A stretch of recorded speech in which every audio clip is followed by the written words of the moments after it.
Hi, welcome back to the shop. Thanks for stopping by.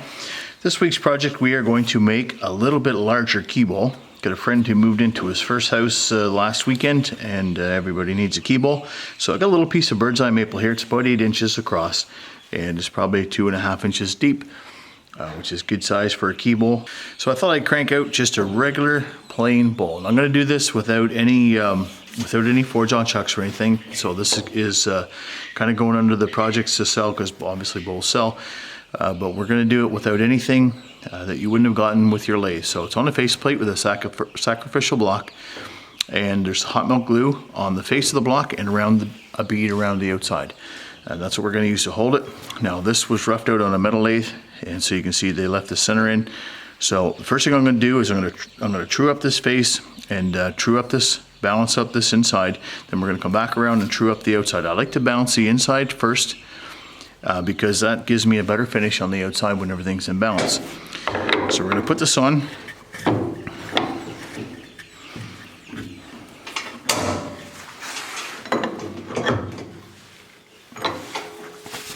The first thing I'm going to do is, you can see that there's a gap in this bark, and that's going to pop off when I'm turning it. And rather than have it hit me in the face, I'm going to pop off what I can right now that I'm pretty sure is going to come off anyway.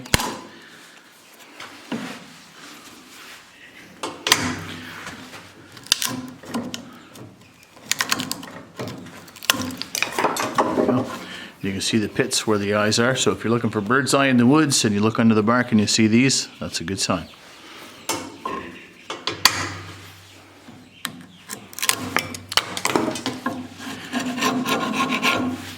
I'm going to do all the turning in this video in real time, just so you can get an idea of how long it takes. And I'm going to be fairly aggressive at a few points, maybe more so than normally would be, just to show that the hot melt glue is very strong and it's not a concern. I know a lot of people worry about it, but I've turned hundreds and hundreds of bowls on hot melt glue and have not had an issue.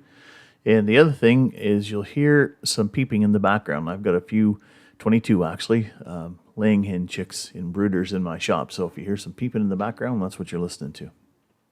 And the chicks are 3 weeks old now, and they're not as cute as they were 3 weeks ago. But if you'd like to see some footage of the chicks, leave a comment down in the comment section and let me know, and I'll add them to the next video.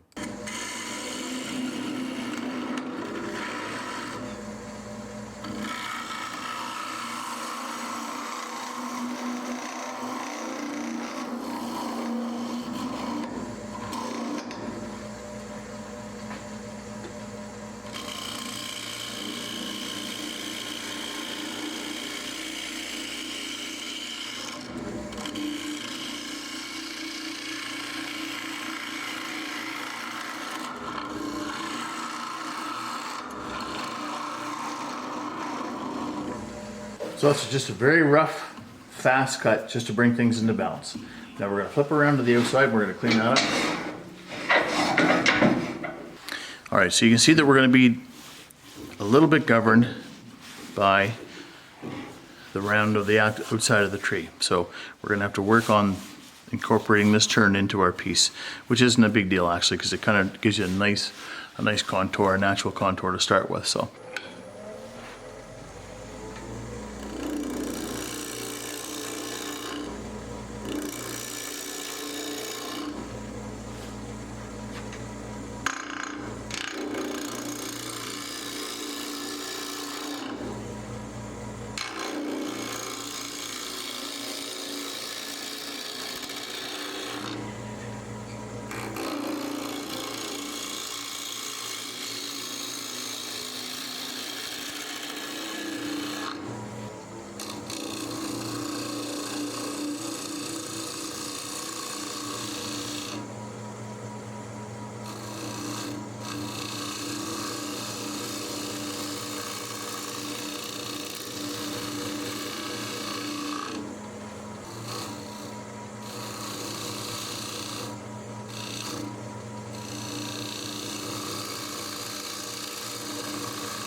So the next little bit here, while I'm trying to clean up the rest of the outside where where the bark could come off, I'm just playing around with trying to get a shear cut on the outside. It's a really good cut for leaving a nice finish if you have the room to do it. Now, normally on a regular bowl blank, you'd be doing this on the other side of the bowl, so you'd have all kinds of room to maneuver. But twice turned bowls, you turn them this way, so there's not a lot of space between the bowl and the headstock. And to do a proper shear scrape, you need to be able to have the handle of your chisel down and have it turned the right way, so that the right cutting edge hits your piece. And if you watch, you'll see that it's really catchy, especially towards at the bottom of the bowl. So as I keep on going, you'll see my chisel will just advance ahead a little bit on its own at a time. So it's really a catchy cut to make if you can't hold your chisel properly. But I just wanted to play with it and see if I could get it to work in here, because I still had lots of wood left in the bottom of this to clean up to get a smooth surface. But you'll see that I did have to resort to taking the scraper to the bottom at the end to get that nice clean finish.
All right, so you can see this is a pretty nice clean cut.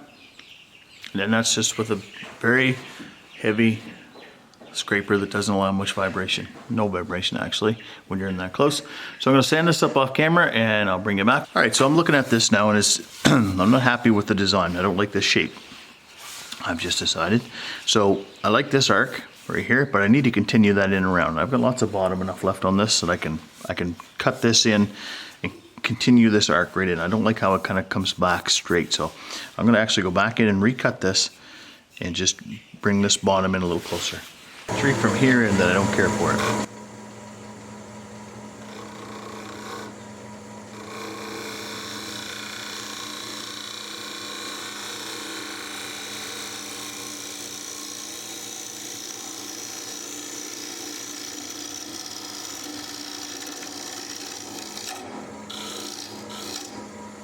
There, I like that much better. All right, gotta go back to sanding. All right, so we got 6 minutes into sanding up this outside now, using 120 to 240 grit, and I used a disc on a drill, so a 2-inch disc on a power sand. So I power sanded most of it, and I hand sanded this last little bit because I couldn't get in here with my power sander very well. So now I'm going to put some sanding sealer on the outside, probably a couple of coats, and I'll show you the first one at least. This is Mylan sanding sealer, just thinned down.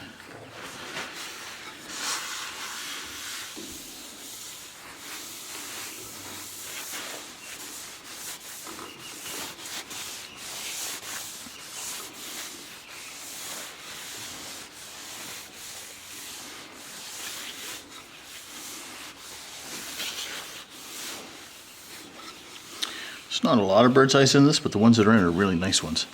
You see them down and through. Get a better look here when we're done. Alright, so now that the sanding sealer is dry, I'm going to use Yorkshire Grit regular and Yorkshire Grit microfine. This will take me from 240 to 1000. This will take me from 1000 to 1500, which is way more than you need to do on a utility piece like this, but it's fast and easy, and it's too easy not to do it. So I'm going to show you using the regular. The microfine's exactly the same. The only difference is that the microfine is white. Alright, to put this on, Just using a clean paper towel.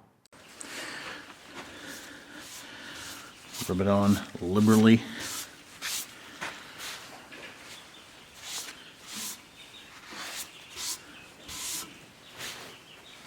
And you can put any kind of finish you want over top of this. It doesn't affect anything. This does have some oil and beeswax and stuff in it, but once it cures up, which takes a very short amount of time, you can use any kind of finish that you like. Alright, so you turn your lathe on about 450 to 550, same speed as you would sand. Hold your cloth on the outside and just work the grit in, let it do its job. As the abrasive that's in the grit breaks down, it keeps getting finer and finer and finer. And that's how you get your finish, and there's no dust.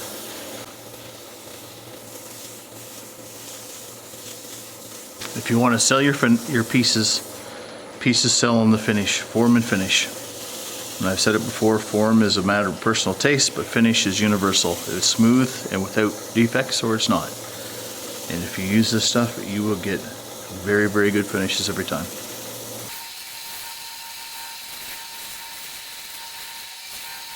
Alright, so once you stop feeling the grit working, you can turn your lathe speed up, say 650. Take a clean piece of your cloth. When it stops coming off on your cloth, you're done.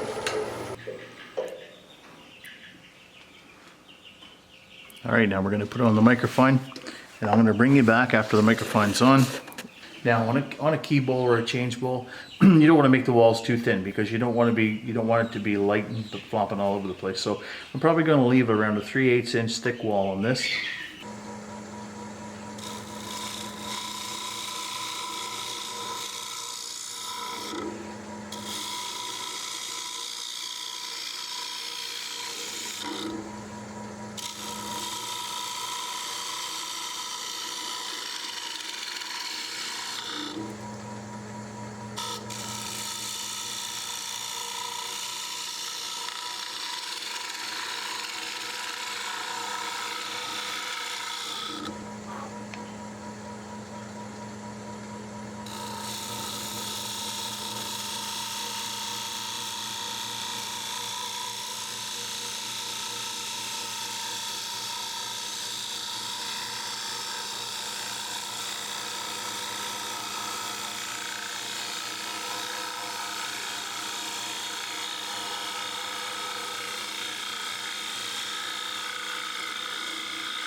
Alright, so I've got a nice consistent wall thickness right now. I've got a few tool lines in here, and one thing I don't like about that particular grind, which I'll show you here.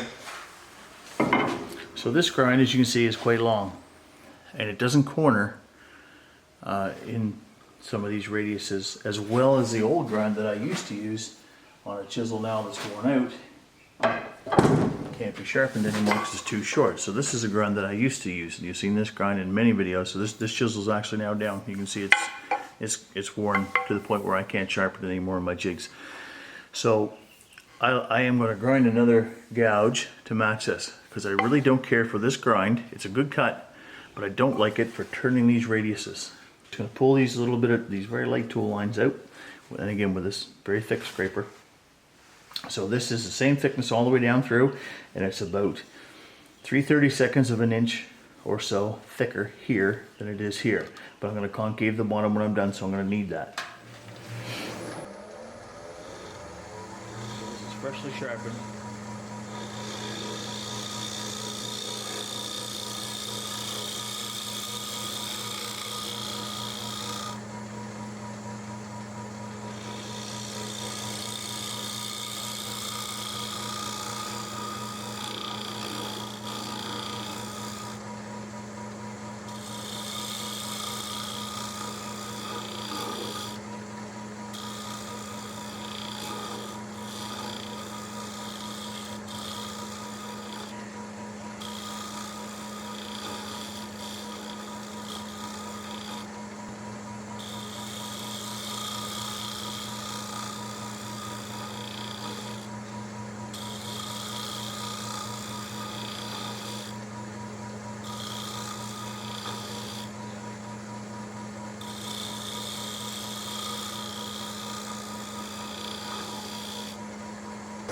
So when you get shavings like that, that's saving you a lot of sanding.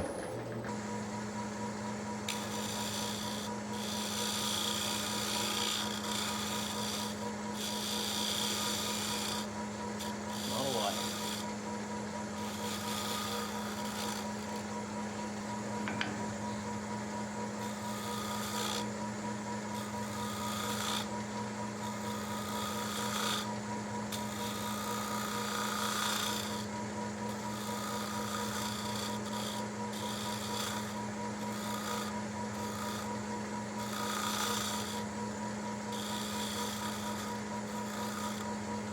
Alright, so I'm happy with that. I'm going to sand it up again off camera, and I'll bring you back when I'm putting the finish on the inside and the outside. And it's going to be the same. I'm going to use some wax finish on this because it's more durable. Alright, everything is now sanded up. Got sanding sealer on it, 2 coats, or got the regular microfine Yorkshire grit. So everything is completely finished inside, outside, except for the bottom. So I'm going to use hut wax as a finish on this. And it's a friction wax. It's got carnauba wax, beeswax, and a friction polish in it. And the reason I'm using this is because it's really durable, and this is going to have keys going in and out of it, and wallets going in and out of it, and things like that. And this is really durable stuff. It's what I use on all my rolling pins and a lot of little small things. But so when you put this on, you turn your lathe speed up quite high, and I'll show you. You'll see it's super quick.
So it's a really fast, very durable finish.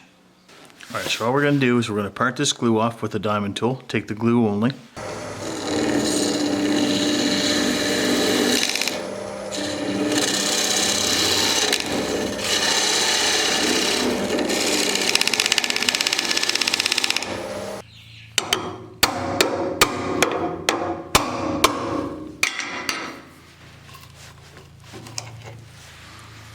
All right, so we're gonna mount this on a big faceplate here now and turn the bottom off.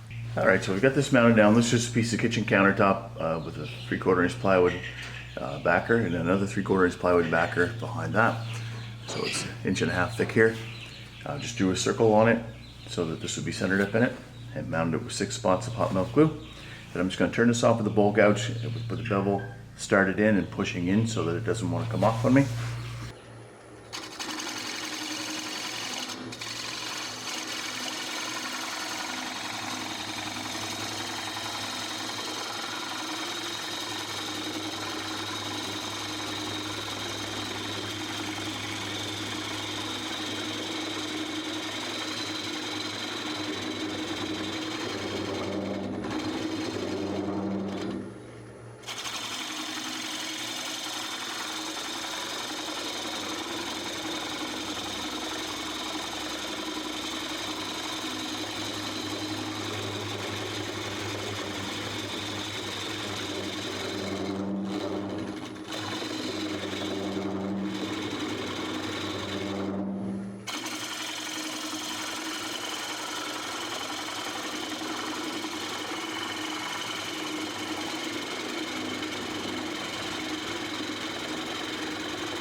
Okay, now we're going to do Yorkshire grip, regular microphone, the same as the rest.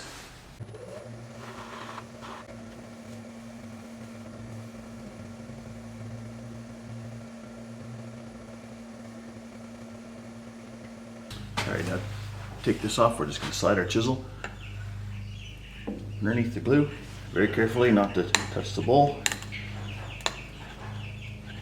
Just pop it off the base plate.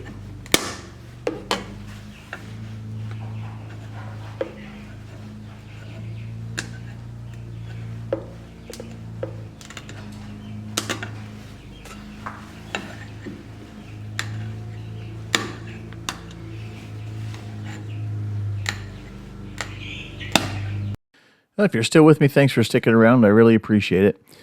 Thanks again to everyone who watches the videos and subscribes to the channel. I appreciate that a ton as well. If you're not subscribed and you like what you saw, please do consider subscribing. It doesn't cost you anything and it helps the channel out a ton. And please do leave a comment or a thumbs up or a thumbs down, depending on whether you like the video or not. And I'll leave some stills up at the end, and we'll see you next time.